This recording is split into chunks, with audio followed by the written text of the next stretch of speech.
Եղանակային փոփոխվող պայմանները, ձյունը կամ անձրևը, երբեք խանգարող հանգամանքներ չեն կարող լինել մարտավարական պարապմունքներ անցնող ոմայի ակտիվիստների համար։ Կրակային և ֆիզիկական պատրաստվածություն, տակտիկական բաժաձևեր, լեռնագնացության հիմունքներ, առաջին բուժօգնություն և գոյատևում։ Սրանք այն կարևոր օղակներն են, որոնք ներառված են Ոմա Գյումրի ռազմահայրենասիրական կազմակերպության մարզումներում։ 2020 թվականից գործող ակտիվ խմբում ներառված են 100-ից ավելի տղաներ և աղջիկներ։ Պատերազմի ծանր հետևանքները ստիպում են գիտակցել, որ դժվար ու վտանգավոր իրավիճակներում ենք ապրում։ Ուստի պատրաստված լինելն այսօր անհրաժեշտություն է։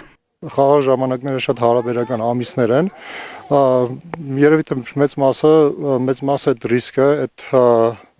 պատերազմի մոտալուտ վտանգը կամ չգիտեմ, կասկածներ ունի դրա հետ կապված, որ սպասում է ինչ-որ բան, որ տեղի պետք է ունենան։ Ու այսպես ասեմ, ինչքան պատրաստված ես, ինչքան գիտելիքներով զինված ես, ինչքան հոգեբանորեն տրամադրված ես, այնքան նման պատերազմներին կամ նման վտանգներին դու ավելի շատ դիմակայում ես։ Մարտի դաշտում միայն զենքին տիրապետելը բավարար չէ, կյանքեր փրկելն ավելին արժե։ Յուրաքանչյուր զինվոր նույնքան լավ պետք է տեղյակ լինի առաջին բուժօգնության տարրական կանոններին, ունենա անհրաժեշտ բժշկական պայուսակ, համապատասխան պարագաներով, ճնշող վիրակապեր, լարաններ, մկրատ եւ այլն։ Կոտրվածքների, այրոնահոսության, վիրավորումների ժամանակ իրեն եւ ընկերոջը ճիշտ եւ գրագետ օգնություն ցուցաբերելու համար։ Մարդը անընդհատ ուզում է, որ ազատվի դրանից, բայց իհարկե կյանք ավելի թանկ է, քան վերջույթը, հա։ Բոլորիս նպատակը կյանքը կենսական կարևոր հեղուկը մեջը պահել, իսկ դա էլ այրունն է։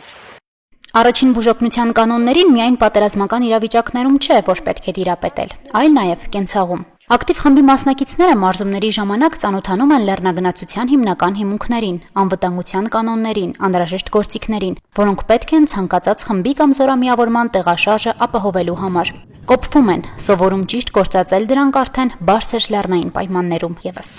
Շատ կարևոր է, կարծում եմ, նաև բանակում ժամանակի ընթացքում պետք է անհրաժեշտություն է ներգրավել, հա, այս ամբողջ գիտելիքները, քանի որ լեռնային երկրում չկարողանալ լեռ բարձրանալ, կարծում եմ մի քիչ այնքան էլ ճիշտ չէ, այսինքն եթե չունենք այս գիտելիքները, հա, մենք ստիպված պիտի լեռը շրջանցենք, որը ինչպես կարող է բերել ժամանակային խնդրի, այնպես էլ անվտանգային խնդրի։ 16 տարեկանից բարձր յուրաքանչյուր ցանկացողի համար մասնակցությունը բաց է։ Այստեղ եկողները չեն նայում ոչ ռազմարվեստից շատ հեռու ունեցած իրենց մասնագիտությանը, ոչ պարապմունքի վայրից եղած հեռավորությանը, ոչ էլ ֆիզիկական դժվարություններին։ Զարգանում են եւ ֆիզիկապես, եւ հոգեպես, դառնալով ընտանիք։ Աղջիկների մասնակցությունն էլ փաստում է, հայրենասիրությունը սեռ չի ճանաչում։ Ոմա Գյումրի արդեն տարուց ավել է ինչ հաճախում եմ։ Այստեղ ոչ միայն ֆիզիկապես եմ կոփվել, այլ նաև հոգեպես, այնպես որ առողջ մարմնում, առողջ հոգի։ Անհրաժեշտ է բոլորին, որպեսզի գան, սովորեն, կարողանան պաշտպանել իրենց եւ իրենց հարազատներին։ Ինչը որ մեզ ուժեղացնում է, ուժեղացնի նաև սկսնակներն։ Հիմնական մեր աշխատանքը մեր հոգեբանության վրա է։ Մենք աշխատում ենք մեր հոգեբանության վրա, որովհետեւ խումբը կարողանա ցանկացած խնդրի մոտենա ամուր, կատարի լիարժեք եւ վերադառնա տուն։ Եթե թեկուզ առաջնագիծել չգնանք, գոնե թիկունքում մենք կարողանանք մեր հարազատներին, մեր բարեկամներին, կողքիններին ընդամենը պաշտպանենք, որովհետեւ եթե թիկունքը պաշտպանված չլինի, առաջնագիծը թևաթափ կլինի։ Հնուց եկած է, որ մարտի դաշտում մարտական ոգին բարձրացնելու նպատակով հայրերն ու պապերը ռազմապարեր են ապրել։ Ոմա Գյումրիում խմբակիցներին ուսուցանում են ազգայինը, ժամանակ հատկացնում հայկականը սովորելուն ու կրելուն։ Այսպես են նաև սովորում ողջ մնալու արվեստը եւ հայրենիքը պաշտպանելու պատասխանատվությունը։ Առաջին տպավորությունից ասում եմ պար, ասում եմ, բայց ինչ կապ ունի ռազմական դրության հետ պարը, չգիտակցելով, որ իրականում պարն է եւ ազգայինն է, որ այդ ռազմական ոգին ամենաբարձրն է պահում։